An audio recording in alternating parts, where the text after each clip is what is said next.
Okay, so let's go ahead and continue our quest for the remaining two treasures. We still need to get the chest, and then we need to get, what was it, the shield? Okay, so let's go south. It's interesting, some of the graphics, the items are somewhat trying to made to look 3D, and then some are just 2D and really doesn't seem much attempt was made to make them 3D, but oh well. And also how the depth doesn't really change even if you go far into the background. You're still the same size as if you're right up in the foreground, but oh well. I still say that I love these games and I love the graphics just the way they are. Okay, we're here to Gingerbread House, one of the classic fairy tales coming from the Hansel and Gretel stories, which I love.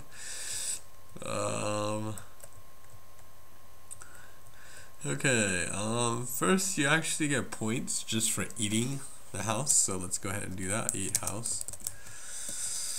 Yum! The house tastes even better than it looks. Okay. And let's knock door. There's no answer from inside. Okay, so that means it's safe to go in.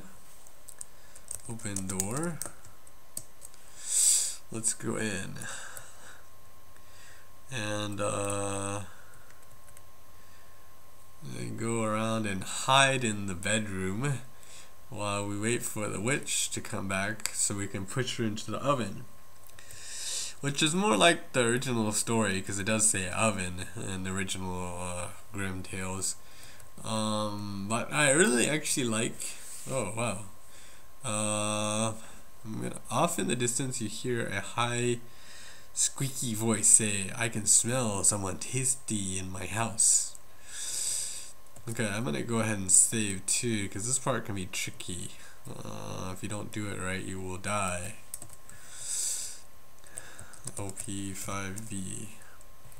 B, capital B. Okay, so let me get ready to do what I'm gonna need to do. I'm kind of lucky that she just came right like that, or getting ready to come, because I was thinking I'm gonna have to pause the video or something, or recording, and wait till she comes, but well, she's still not coming, even though I had a little message. Okay, there it is. The witch mutters, "I'm going to get my oven ready to cook someone for dinner. Yum!" Okay, let's save again, now that she's actually in. And let's make a mad dash and go and push her in. Push, witch. Get the keys ready. Oh, and okay, there we go. Kind of cheating the system there, doing it like that. But oh well. Courageously, you manage to push the witch into the oven, where she flashes and melts away into a harmless blob. Congratulations! Let's not walk into there myself, though. Anyways, like I was saying earlier, open cabinet. I really like, I think it's the fan-made remake of it. The way you kill the witch and the graphics and everything, it's just really cool. I mean, in the SCI remake, you can also, you push her into like a cauldron and stuff too, but just I really enjoyed it. It was just a great victory when I could push the witch into the cauldron. It was really fun. Maybe it was so exciting to me because maybe from the other King's Quest games like King's Quest 2 and King's Quest 4, being thrown into some boiling hot pot so many times myself, like especially when I was Rosella, so many times I got thrown into that cauldron there, and By the way, I really just love the animation when she's in there. It's great. Okay. Look, cabinet. Sitting on the shelf is a delicious piece of Swiss cheese. Okay, so let's get cheese. You pluck the Swiss cheese from the shelf. Okay. Let's see if I can close the cabinet. Oh wow, you can. You don't get any extra points for it. Which I think, I was just recently watching really great parody of the King's Quest games, especially King's Quest 1. I was watching a Let's Play for Pheasant's Quest, or Peasant's Quest, I mean, not Pheasant, Peasant's Quest. It's really, really hilarious. Anybody who is a fan of the Sierra games, and anybody who's watching my videos, basically, you should go watch that right now because it's really, really funny. It was Let's Play done by, I recommend the Let's Play done by Deceased Crab. Get note. You should, yeah, it's really great. Just Deceased Crab. He does a lot of Let's Plays for like freeware games and indie games, random kind of games, but it's really great.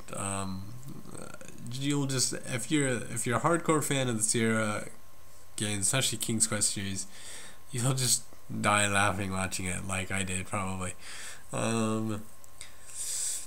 Anyways, in the game you get points, I think, for actually closing it and it makes some comments. Anyways, you just gotta go watch it. Okay, you grab the note from the table. Okay, let's read note. The note reads, sometimes it is wise to think backwards. Later on, when you face the little gnome and he asks you to guess your name, guess its name, it's from the fairy tale Rumpelstiltskin. And the backwards hint, you might think, well, you just type his name backwards, but it's actually a lot more complex than that. You have to like, you actually have to, in order to really get it in the original, I mean in the remake it works if you just type his name backwards, but you have to like put the alphabet in reverse order too, and something really weird. I'll show you once I get to that, if it works. It didn't even work for me last time, but okay. Okay, so let's see, where do we have to go next? Okay, okay, I guess we gotta go west next. Let's stay by the edge. But yeah, anyways, I, really recommend,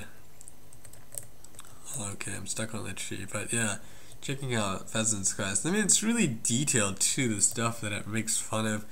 Like, one thing I noticed when I was watching the Let's Play is, like, if you watch when it does all the text messages and stuff, it's like really is detailed on what they make fun of. Like, I even noticed this before watching the parody, but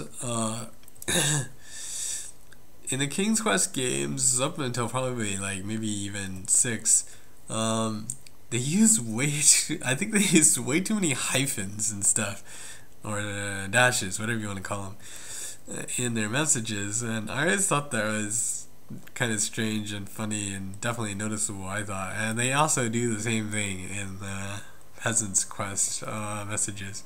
So just to give you an idea of how much detail they go into parodying the King's Quest games, so it's really great. Okay, open gate. Gate is rather heavy, but you managed to open it. Okay, I'm gonna save it again just to be safe because I don't want it running out on me. The goat, that is. Okay, and here's the goat. Show carrot. When you tempt the old goat with the carrot, he starts to follow you. Okay, so we're gonna be using the goat to defeat the troll. I wonder if that works for internet trolls too. Okay, but it's gonna be time to end the video right here. So let me save it one more time. And that's going to be it.